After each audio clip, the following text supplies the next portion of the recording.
Understanding how a stateful firewall inspects packets and decides whether to forward or drop them is fundamental to modern network security. Stateless firewalls evaluate each packet in complete isolation based purely on static IP headers and port rules.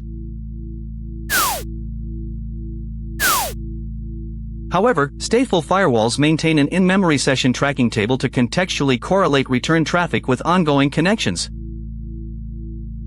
When a connection initiates, the firewall monitors the TCP three-way handshake and populates the session state table. Receiving the initial SIN packet registers a new connection entry in the SIN_send state. Upon observing the server's SIN_SEK response, the firewall validates the TCP flags and transitions the record to established. Behind the scenes, the packet processing engine extracts the 4-tuple key and queries the lookup table in constant time. If an inbound packet matches an existing established session, it passes immediately via fastpath acceleration. Now consider an attacker attempting to send an unsolicited ACK or data packet directly to an internal server.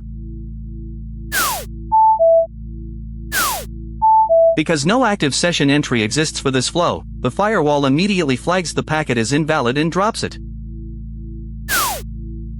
Simultaneously, a security telemetry alert is generated and dispatched to the centralized SIEM for threat intelligence mapping.